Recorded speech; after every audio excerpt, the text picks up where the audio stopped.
think I'm more excited about this trip than anything I've filmed in a long time. For the last 6 months, I've been in secret discussions with a team of scientific treasure hunters who set out to try something they didn't actually think would work. But now I might just have cracked it, and here we are, ready to tell the story. It's an epic tale of adventure, shipwreck, death, beer, the beginnings of European settlement in Australia, salvage and science. It's also the story of a group of researchers attempting to pull off a world first. And if they succeed, we're going to taste something that was last sipped on these shores over 200 years ago. The world's oldest beer.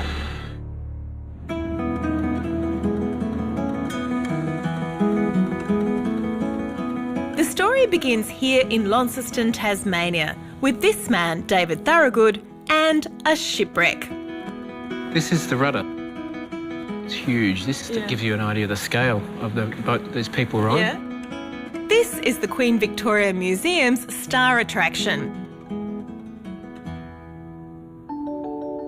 Treasures from the 200-year-old wreck of the early trader, the Sydney Cove. There's leather shoes, ceramics from China.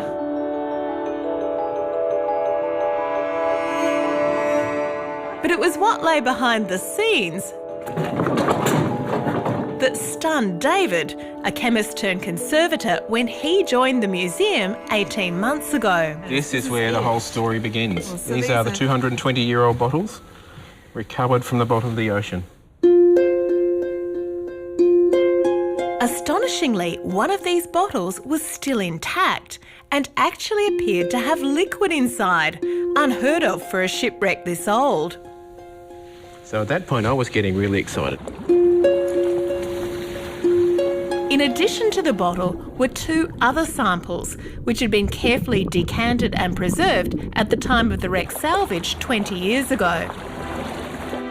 So that gave us a chance to possibly have access to the oldest beer in the world. And we're pretty sure that the contents of that bottle is the oldest beer in the world. And that sparked a wild imagining. Could there be live yeast in there?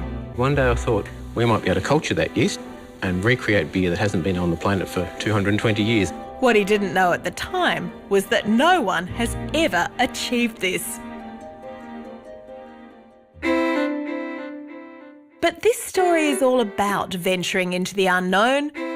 That's how the beer ended up at the bottom of the ocean in the first place.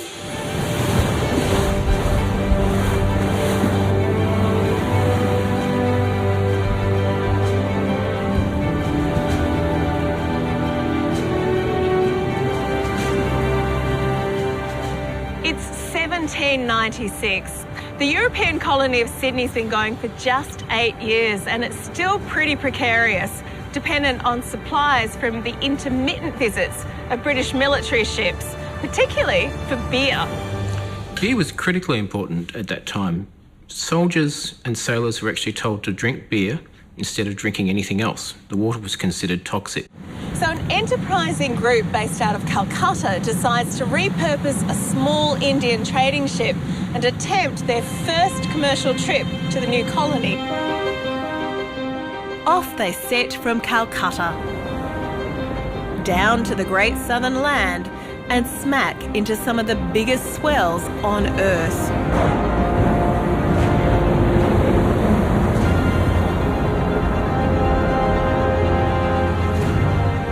By all accounts, it was a horrendous journey. As they hit the southern coast, the boat springs a leak, which means the crew have to man the bilge pumps 24/7. And then gale force winds turn into what the captain describes in his journal as a perfect hurricane.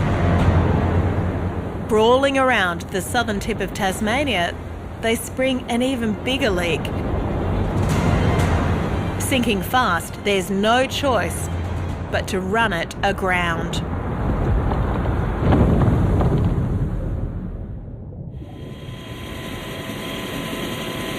The island they hit was a small outcrop in a group now known as the Furneaux Islands, just north of mainland Tasmania. And that's where we're headed now, to Preservation Island.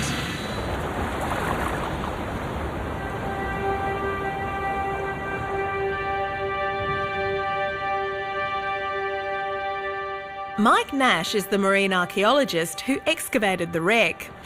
So this is where they came ashore They did. in 1797. Yep, the wreck's just out there. Pretty scary for Well, them. it was because they had no chance of being rescued. With the ship's longboat, they managed to bring ashore much of the cargo from the upper decks, despite being stricken with scurvy. So the captain writes that only about half the crew could actually work at any one time. They were 800 kilometres from Sydney with no real chance of being spotted. So Captain Hamilton selects the 17 healthiest men to tackle the daunting task of attempting to get word to the colony. In just a tiny longboat. They make it as far as the southern coast of Victoria and wreck again. There's no choice but to walk all the way to Sydney. Of the 17 men who set out, only 3 are left alive when they finally limp into Sydney and get word to the governor. I mean, it's a hell of a story. Oh, it is. It's got everything. It's got everything but pirates. Exactly. The story, like the wreck, sat forgotten for centuries. Until 1990, when a young marine archaeologist, Mike Nash, decided to salvage.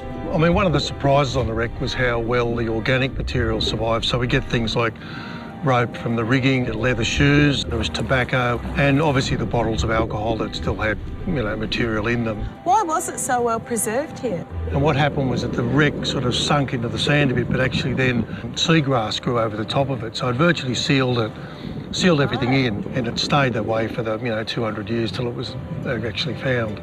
The salvage became this fabulous exhibit, which brings us to 2015, to when David Thorogood joined the museum and wondered, could there be any live yeast in those bottles? I was very hopeful, I have to say. Perhaps because I'm not a biochemist. I thought, wow, I can see yeast, we can make beer straight away. Brimming with optimism, in November 2015, David contacted several top scientists and got an abrupt reality check. Sceptical, very sceptical, especially when he was talking about getting live yeast out of these samples.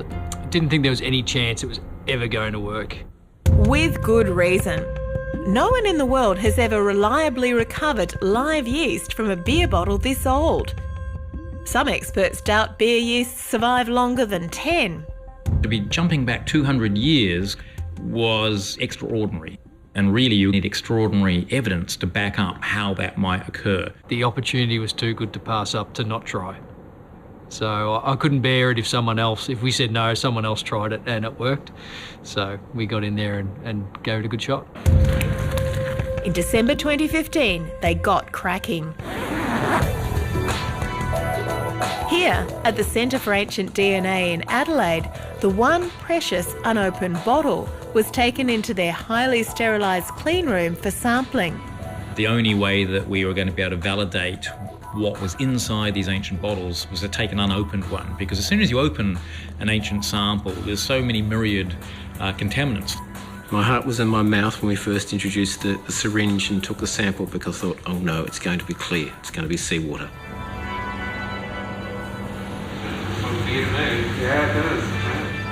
The rest of the main action took place here, at the Australian Wine Research Institute. It was yeast specialist Anthony Borman and his colleague Simon's job to find the yeast, if there was any, and if at all possible, culture it. So want to come through, this is our constant temperature room. This is where we grow all the yeast strains. The room of hope. The room of hope hope, it yes, will grow. exactly. Yeah. So sort of every day you come in and have a look at your plates, have a look at your cultures. Are they growing, are they not? But it soon became the room of fading hope. Nothing grew. Nothing. Most disappointingly, that all-important unopened bottle from the Centre for Ancient DNA turned out to be a complete dud.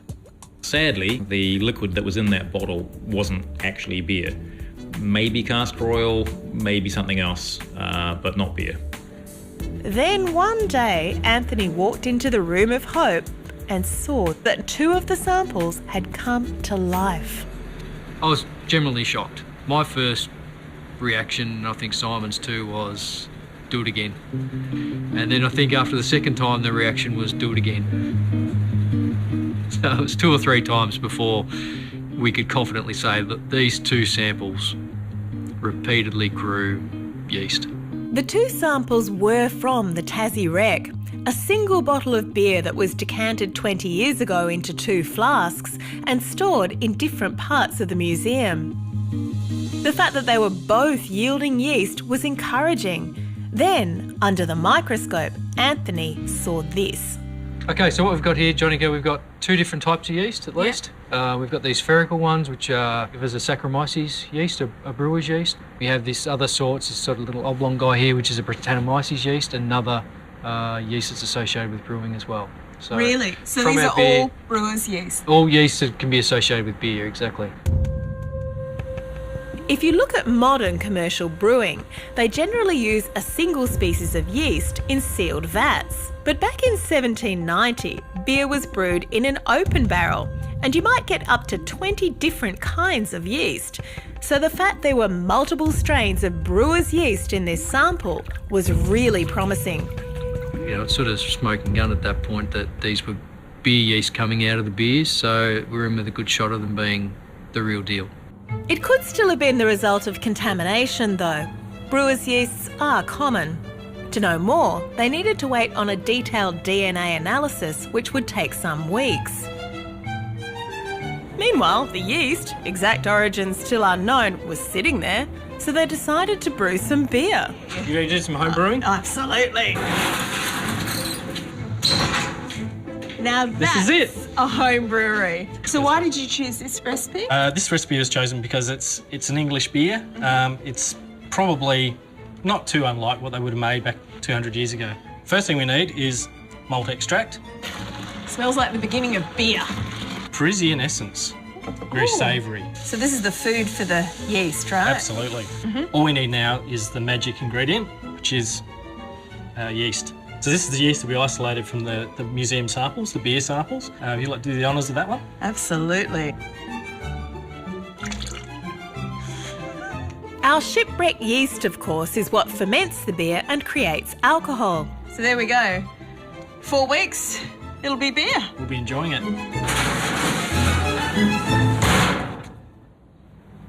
In March 2015, the DNA results Anthony had been anxiously awaiting came through, with the last thing he ever expected.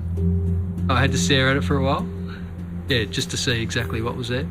They had a Saccharomyces brewing yeast, all right, but it was like nothing he'd ever seen before. It seemed to be a brand new to science Saccharomyces hybrid, and it was in both samples. I couldn't believe it. I really couldn't believe it. Scientists are very reserved, and Anthony was very excited on that day, and he kept saying on the phone that this is just not something we find floating around in the environment. And when Anthony placed it on the Saccharomyces family tree, he saw this. So they don't fit with modern ale yeast. What they do come in close to on the family tree are other strains that have been associated with beer in one way or another over the years. The one strain we've got the most information for, they're closest to on the tree, is used to make Trappist ale, the ale that the monks used to make in Belgium. And don't forget the other yeasts in the sample, the Brettanomyces or Bretts. Bretts are not used in modern commercial brewing because they add a rankish taste. But in old-style open brewing, they were everywhere.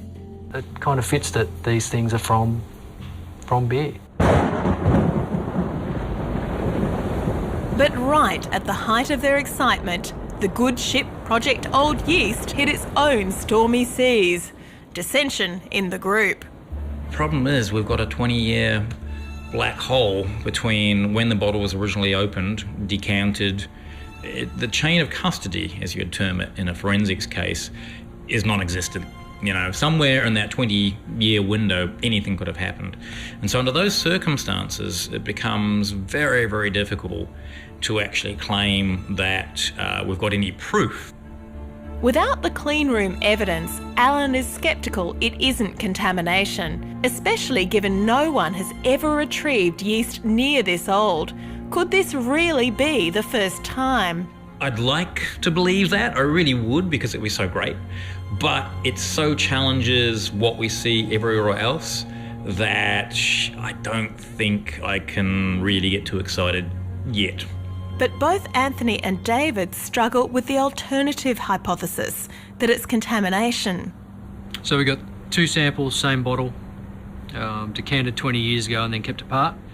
So either there was a very specific contamination event 20 years ago when they brought that bottle up, so that when they decanted it into the 2 samples, both samples got equally contaminated with our hybrid Saccharomyces strain and our beer brewing Brettanomyces strains, and then they were locked away for 20 years and both stayed viable for those 20 years. All the strains were in the bottle. There's just too many coincidences that add up. There's only one way to settle this once and for all. They go back to the wreck, dig deeper and salvage more bottles and send them straight to the lab. On that, they all agree. Actually getting the material direct, clean, guaranteed, because if so, I mean, this result then would be quite remarkable. If they have managed to revive a yeast from this star-crossed shipwreck and use it to recreate possibly the world's oldest beer, it's a phenomenal achievement. And half the team are convinced already that's what they've done. We think we've got a yeast which hasn't been seen for at least 220 years. But in the meantime, there's one more crucial test. Does it make good beer? Are you nervous about it? I'm a bit nervous. Hey! The Shipwreck Brew is ready and we're finally gathering here in Launceston for a beer tasting. Wow, look at that, that's beautiful. Cheers! Cheers. Tastes like beer. It's good. We're all a bit stunned actually at just how good it does taste. So has anyone thought about a name for this beer? What are we going to call it? I think the bitter end. Well, I've come up with a name. Preservation Ale from Preservation Island. It is just possible they've done the impossible and brought to life the world's oldest beer. Cheers. Well done.